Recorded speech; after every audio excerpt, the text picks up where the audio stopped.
More and more singles are now turning to apps to partner up. Here in the UK, meeting online is now the fourth most common way that partners actually meet each other.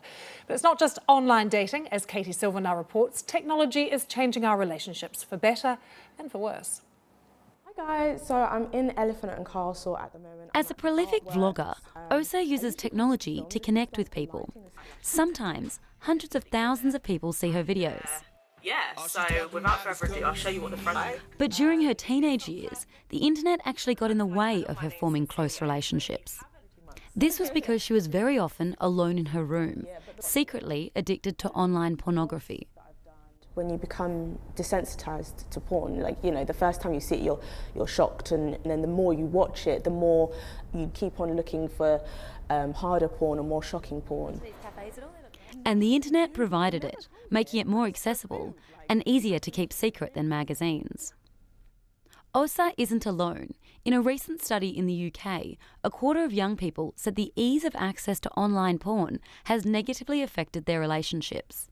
Technology is also causing increases in cheating, with 44% of Britons saying they've cheated or been tempted to.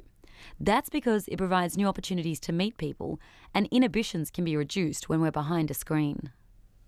This is a really nice photo. But the internet is not all doom and gloom. Sally and Luke met on Tinder 2.5 years ago. Kind of messaging back and forth, and then for I think it was 24, 40 hours, you didn't message me back, and I was like, oh, what the hell? After 18 months of dating, Luke took things up a notch.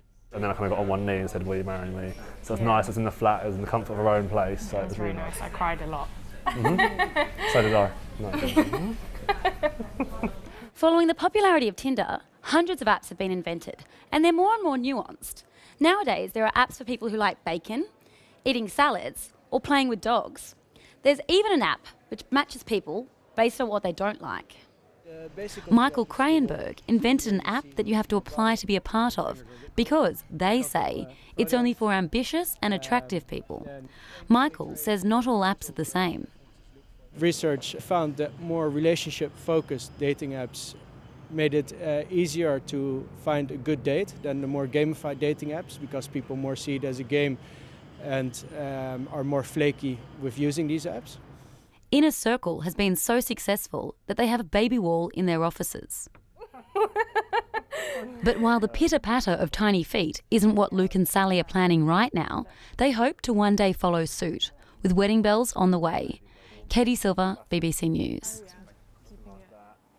With me now is Chris Sherwood, who is CEO of Relate, which is a charity here in the UK that looks at relationships and helps people as well. But he also knows quite a lot about relationships in the digital age. Good to have you with us, Chris. What seems remarkable to me is how there is absolutely no stigma anymore, is there, around meeting someone online? Yeah, I mean, technology is completely changing the way that we find, organise and even end our relationships today. And what we found in our study from the charity Relate is that meeting people online is the fourth most popular way of meeting your partner today. I mean, it's good that you mentioned that. We actually have the facts and figures here for everyone to see. Have a look at this graph. It does just show you that it is, as you mentioned, the fourth most common way to meet people. I'm pleased to say that meeting them through friends and family is the first way, but would you say that's just here in the UK or elsewhere as well in the world? We're definitely seeing this in the Western world. We're seeing the proliferation of people meeting each other online. But it's not just in the Western world. In fact, I was in Uzbekistan a couple of months ago, and I flicked on my Grindr app and found there were people connecting with each other in Tashkent in Uzbekistan. This is a global phenomenon. We're seeing people meeting online as a way to connect with people. And I think the thing about that today is the village is so much bigger. There is much more choice about who you meet with.